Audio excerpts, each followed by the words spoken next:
For Articles 10 and 11, for the neighborhood housing plan, to amend the bylaw of the multifamily overlay district and the map change, I'd like to go back and talk about the Needham Housing Plan Working Group and the work the creation of that started in October of 2021 from recommendations of this group. The purpose of the Needham Housing Plan Work Group was to obtain updated documentation from 2007 on demographic, economic, and housing conditions to identify priority housing needs and guide decision-making on the town's future housing agenda. Key components of the project including a housing plan working group. Heidi Frail and I were the co-chairs. The planning board appointed representative of various local boards and committees, as well as at-large members of the community to oversee the preparation of the plan, including select board members, FinCom members, school committee, and others. Community outreach. The working group promoted the active engagement of local leaders, housing stakeholders, and residents throughout the following efforts. There was a public education and listening session on January of 2022, community housing workshop on March of 2022, community housing survey, dedicated web pages. For subgroups, the working group established subgroups of members that provided more in-depth analysis and recommendations into the strategies included in the housing plan. So subgroups included zoning, housing development, preservation, and capacity building. And then the final report was issued in December of 2022, approved by Select Board and Planning Board in January of 2023. Next. The Needham Housing Plan Goals and Guiding Principles. So to build a more diverse and welcoming community that includes residents of all ages, races, ethnicities, gender identification, sexual orientation, religion, abilities, and stages of life. Number 2, to be a community having broad socioeconomic diversity. Number 3, to be an engaged community that actively shapes the vision for its housing future that is sensitive to regional considerations. Number 4, to ensure that new housing is appropriate to its location and context. Number 5, to provide opportunity for different housing types of a broad range of size and price. And number 6, to enhance the vitality of our commercial areas to encourage walkability, commuting, shopping, services, socializing, and health. So the article overview for the neighborhood housing plan, and as we mentioned, the base plan is similar to the existing zoning plan, which includes minimum requirements for the MBTA communities plan. I do want to just go back really quickly. In May of 2009, Needham enacted zoning to implement the recommendations of the Needham Center plan for 3 zoning districts, namely Needham Center, Chestnut Street, and Garden Street.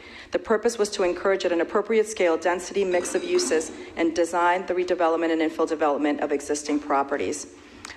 Briefly, just the height and the density were increased in the Needham Center to a 3-story profile, immediately surrounding Town Hall, with the remainder of the district set at 4 stories. An FAR of 2.0 was set.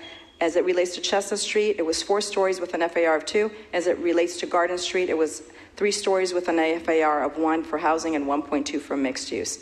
Under the overlay rules, only 1 project has been permitted under the overlay rules to date. The property is located at 50 Dedham Avenue, where a 3+1 story mixed-use building was approved, which includes 10 residential units, 1 affordable, and 2 first-floor retail units, each less than 800 square feet. And so the conclusion is that even with changes to the zoning that we currently have, we've been unable to create any housing. So the neighborhood housing plan was a scenario that increased dimensional standards and the number of units that can be built on a parcel of land as a way to encourage housing production and respond to the goals in Needham's housing plan. The scenario is intended to meet and thoughtfully exceed, not just exceed, but thoughtfully exceed per neighborhood the minimum compliance requirements of the MBTA Communities Act. So Article 10 amends Article 8 and inserts the dimensional standards of the neighborhood housing plan, and Article 11 is the map change. So I'm going to go look at the base compliance plan versus the neighborhood housing plan. So the acreage is 100 for the base compliance and 92 for the neighborhood. Unit capacity, 1870 for the base compliance plan. The neighborhood housing plan is 3296. Density, 18.6 in the base compliance plan. Neighborhood housing plan is 35.6. Percent in transit area, 93% in base and 92% in the neighborhood. So the next slide is the base compliance scenario and the neighborhood scenario next to each other, still going through the corridor, but I will mention what the major map changes were from the neighborhood to the neighborhood housing plan. We created 2 different overlay districts for industrial, Crescent and industrial hillside areas. We created 3 different overlay districts for Chestnut Street, Garden Street, Chestnut Street East, and Chestnut Street West. We reduced the size of apartment A1 overlay district covering St. Joe's Church. We reduced the size of the apartment A1 overlay district on North Highland Avenue. We added the apartment A1 overlay district at Denmark Lane and at Honeywell Street and Highland Avenue. The next slide is land use regulations that stay the same as the base compliant plan scenario. So site plan review criteria and authority of the planning board stays the same. 12.5% affordable housing requirement stays the same. Parking minimum at 1 space per dwelling unit stays the same. And the Avery Square business, 100 West Street, remains the same. The new concepts introduced, there were dimensional standards and there are land use standards. For the dimensional standards, height is increased from 3 to 4 stories in the A1, Business, and Chestnut Street West subdistricts. The floor area ratio is increased across all subdistricts except Avery Square, with the greatest percentage change in the A1, the Business, and the Chestnut Street subdistricts. The maximum dwelling units per acre values are revised across all subdistricts except Avery Square, reflective of district goals and increased density.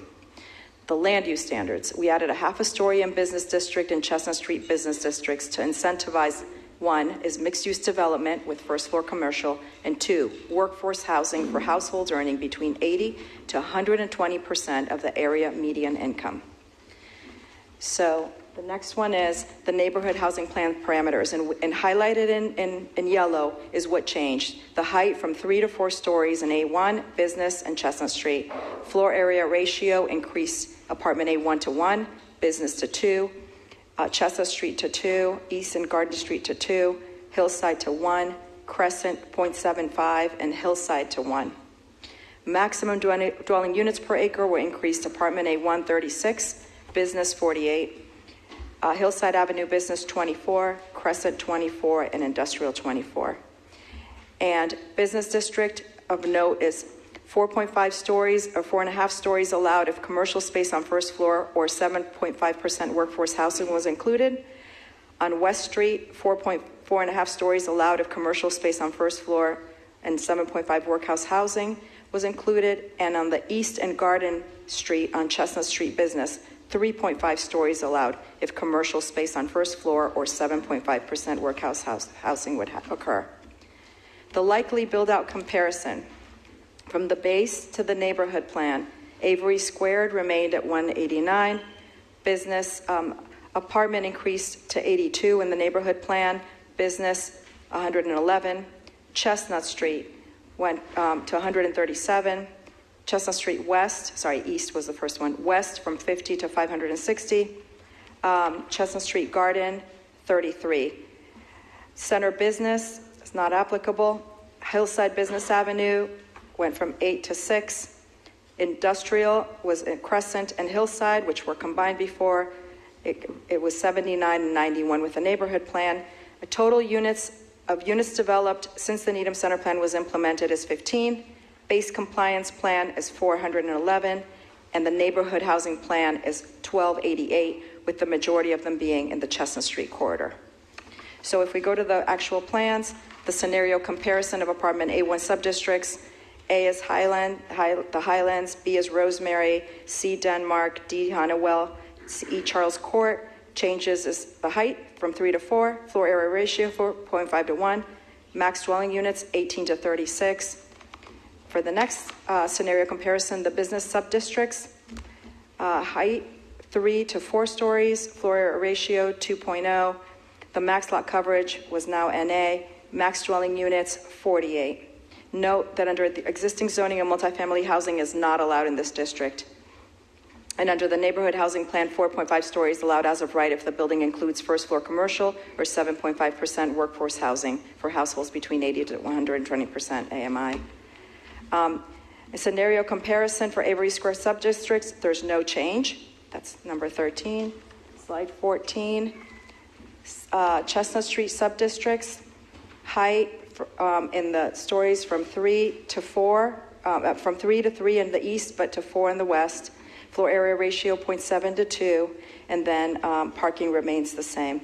So under the neighborhood housing plan, Chestnut East and Chestnut Garden Street are 3.5 stories as of right if the building includes first floor commercial or 7.5% workforce housing for households of between 80 to 120% AMI, and on the west, 4.5 stories with the same criteria. The next slide is a scenario comparison on Hillside Avenue.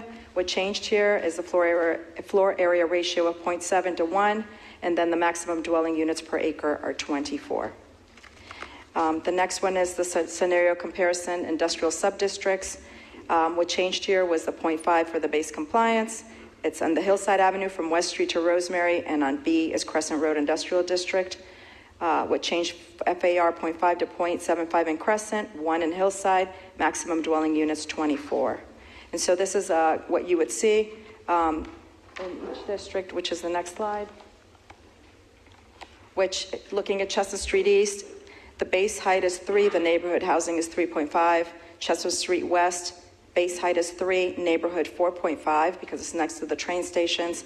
Chestnut Street East, 3 to 3.5. Next slide. Chestnut Street West at the top, it goes from 3 to 4.5. The next slide.